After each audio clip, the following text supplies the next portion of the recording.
Olá, muito boa tarde. O Ano da Vida Consagrada, que a Igreja Católica assinala, motiva a apresentação de itinerários de consagração neste programa em cada quinta-feira. Hoje damos a conhecer o percurso missionário do Padre António Carlos, que levou ao Malaio durante quase 10 anos. Será daqui a uns minutos, depois de lhe mostrar notícias da atualidade religiosa. O Papa disse aos pais que têm de reservar tempo para brincar com os filhos, conselhos que transmitiu na audiência geral desta quarta-feira. O Papa Francisco dedicou a sua catequese semanal às consequências da atual crise de paternidade nas famílias e na sociedade, o que leva a um sentimento de orfandade nas novas gerações. Il problema dei nostri giorni non sembra essere più tanto la presenza invadente dei padri, quanto piuttosto la loro assenza, la loro latinanza. I padri sono talora così concentrati su se stessi e sul proprio lavoro e alle volte sulle proprie realizzazioni individuali da dimenticare anche la famiglia e lasciano soli i piccoli e i giovani. È più profondo di quel che pensiamo il senso della orfanezza che vivono tanti giovani. A audiência geral concluiu-se com uma atuação de artistas do Circo Medrano.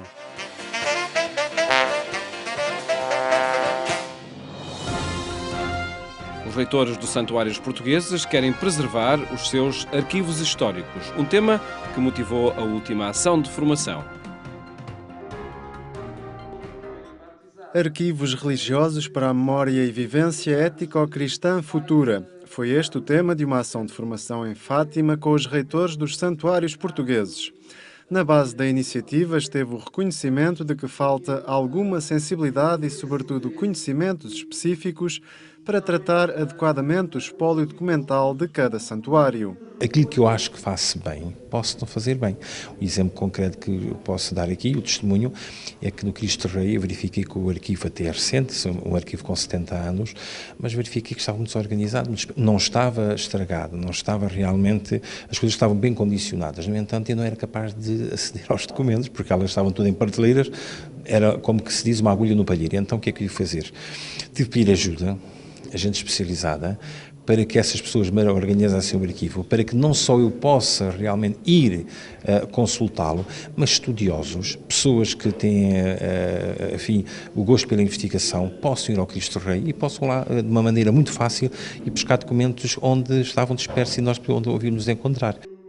Portugal conta atualmente com 161 santuários, muitos deles com vários séculos de existência e que são, por isso, portadores de uma herança histórica que importa preservar.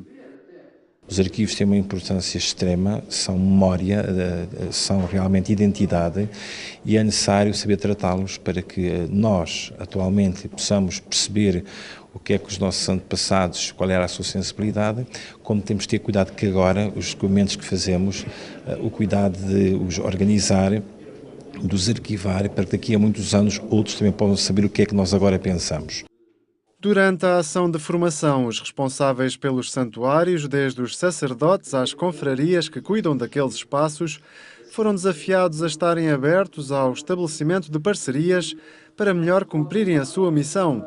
Um exemplo bem recente é a parceria estabelecida entre o Santuário de Cristo Rei em Almada e o Centro de Estudos de História Religiosa da Universidade Católica Portuguesa. Este trabalho hoje tem que se fazer de modo articulado e profissionalmente capacitado. E, nesse sentido, existem profissionais, existem instituições, de que o nosso Centro de Estudos de História Religiosa é uma pequena expressão, que estão disponíveis para ajudar a sustentar científica, técnica e culturalmente este trabalho para que ele se faça de acordo com as regras que hoje são exigíveis no campo da arquivística e que sejam feitas também com a qualidade cultural, com a sobriedade material, mas ao mesmo tempo com o rigor e com a qualidade que este trabalho merece. Alguns santuários têm parte da sua documentação dispersa por vários locais e instituições, o que implica uma comunhão de esforços ainda maior. Já temos também livros que nós vamos encontrar, não no Santuário da Lapa, mas, por exemplo, em Santiago de Compostela, ou vamos encontrá-los, por exemplo, na Biblioteca do Porto. Mas se formos ver, neste caso, a Lapa, onde ele deveria estar, nós não temos esse livro, porque está colocado, está catalogado no outro lado. As dificuldades económicas não devem ser entrave a este trabalho que pode ser realizado com o apoio de universidades, autarquias ou mesmo das instituições religiosas espalhadas pelo país. Um livro com a história dos 161 santuários portugueses vai ser lançado nas bancas por iniciativa da Associação Nacional dos Leitores que cuidam daqueles locais de culto. A obra Santuários de Portugal, Caminhos de Fé, foi apresentada na última reunião da Associação de Reitores dos Santuários Portugueses, que decorreu em Fátima. Segundo o presidente daquele organismo, o padre Cezinando Alberto, a publicação destaca também outros lugares de culto que desempenham um papel essencial ao nível da religiosidade popular um pouco por todo o país. O livro está organizado por dioceses, portanto são 20 dioceses, então em cada capítulo, no princípio, estão elencados, está o mapa da diocese, está o nome dos santuários, não só dos santuários, mas também dos locais de culto com características de santuários, que há muitas capelas ermidas que não são santuários, mas que o povo o tem como tal, mas que a autoridade eclesiástica não os assume como isso. Mas, no entanto, nós tivemos a preocupação de os descrever. Depois os santuários, está a localização, está a nota histórica, está realmente a descrição do santuário, os pontos de interesse do santuário, portanto, este é o esquema. A obra, extensa, com cerca de 600 páginas, deverá ser lançada antes da Páscoa. Uma boa notícia para os responsáveis dos 161 santuários portugueses, sobretudo aqueles que têm uma expressão mais regional ou local, como é o caso do santuário dedicado a Santa Quitéria, em Felgueiras, na Diocese do Porto.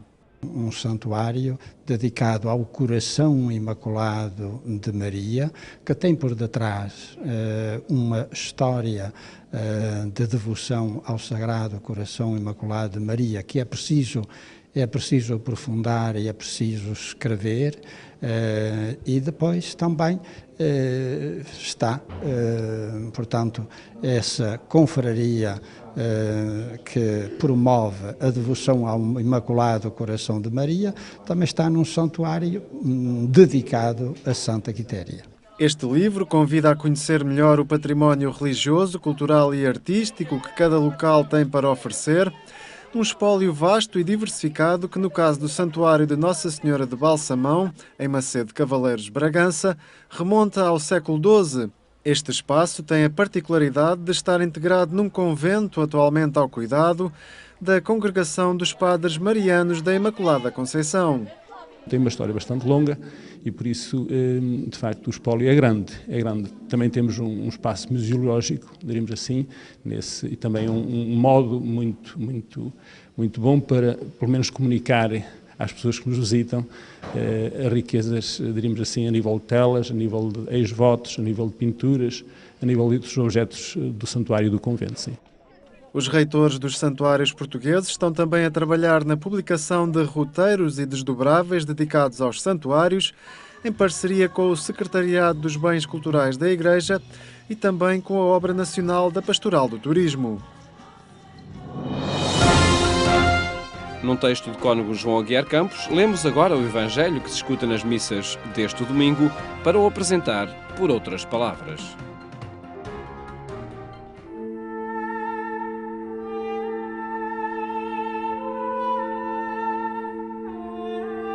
O conhecimento dos escribas não basta. Conhecimento sem vida coerente é teoria decorada, infidelidade ou hipocrisia. A autoridade nasce, por isso, das obras de quem ensina. Sim, grande discurso é o testemunho de cada idade, estado ou profissão. Testemunho alegre e persistente, com entusiasmo de peregrino, mesmo quando chove no caminho ou o sol queima a estrada. Feliz daquele que põe seus passos nas pegadas do Mestre e deixa pegadas certas para quem vem depois.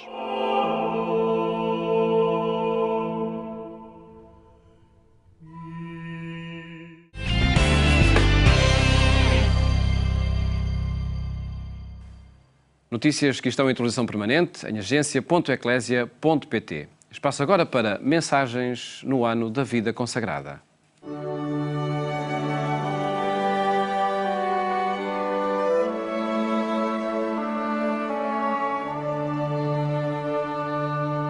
Os consagrados vivem um estilo de vida onde os valores deste mundo, por mais importantes que sejam, se tornam muito relativos, porque a radicalidade da consagração pela pobreza, pela castidade, pela obediência, para acentuar os chamados valores evangélicos, são realmente um testemunho do estilo de vida à semelhança do de Jesus Cristo, que sendo rico se fez pobre, se fez um de nós, obediente até à morte e morte de cruz, e é isso que os consagrados tendem a ser, pessoas vivas que vivem esta consagração à semelhança de Jesus Cristo. Numa altura em que,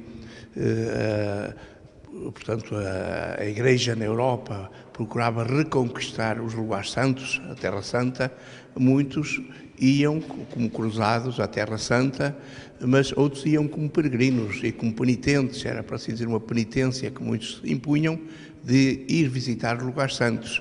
E então alguns destes penitentes resolveram ficar lá no Monte Carmelo, portanto isto no século XII e XIII, e aí nasceu, por assim dizer, isso que é o carisma da vida carmelita, dedicando-se sobretudo à oração, meditando, como diz o capítulo principal da regra, meditando dia e noite na lei do Senhor, vivendo sob a obediência de um que era considerado o prior, não o superior, mas o prior, aquele que estava à frente da comunidade, e trabalhando para poder sustentar-se e às vezes também trabalhando nos trabalhos mais apostólicos.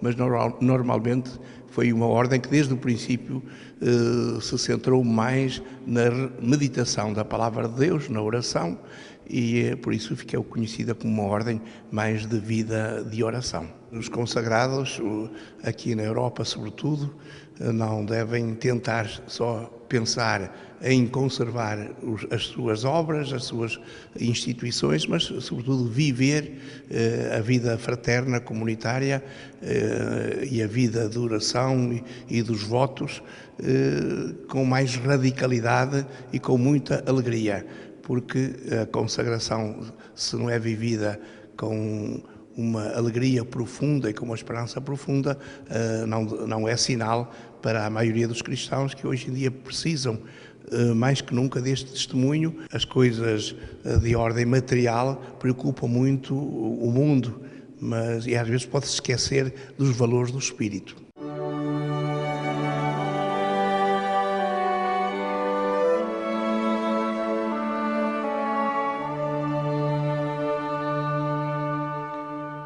Outros percursos de consagração foram os que o Padre António Carlos viveu.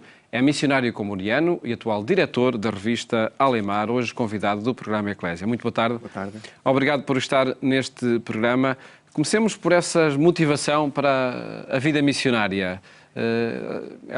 Quando é que começou? Eu tinha mais ou menos 18 anos, estava a frequentar o 12º ano e ouvi o testemunho de um sacerdote sobre a sua vocação e, sobretudo, a sua opção vocacional de querer ser sacerdote e de ir para o seminário. Portanto, aquilo mexeu um bocadinho comigo, não é? Ouvindo esse testemunho, e foi a partir daí que todo um processo de procura da minha vocação se desencadeou. Logo nesse horizonte missionário de partir para terras distantes? Sim, também, porque eu recebia em casa a revista missionária Alemar e desde muito jovem também me interessei por outros povos, outras culturas, e também o que eu procurava também na minha vida era que sentido é que eu queria dar à minha vida, através da ajuda aos mais necessitados, aos mais pobres, e também tendo eu na família um missionário, um sacerdote missionário, portanto estes fatores, vários fatores se juntaram para que eu, no fundo, fizesse uma decisão e uma opção no sentido de ser missionário e ser sacerdote. O Malawi foi depois o destino Sim, da sua missão. Uma vez terminada o meu percurso de formação, não é, que durou mais ou menos 10 anos, fui enviado para o Malawi, este país de África que faz fronteira com Moçambique, um país pequeno, mais ou menos do tamanho de Portugal. Foi para aí que eu fui enviado, não é? E foi aí que eu tive a minha primeira experiência missionária. E como é que foi esse encontro com outra cultura? O primeiro encontro foi, de facto, como que um choque cultural, não é? Porque é todo um ambiente diferente do nosso aqui em Portugal e na Europa, uma cultura, uma língua e um ambiente, não é, também social e económico.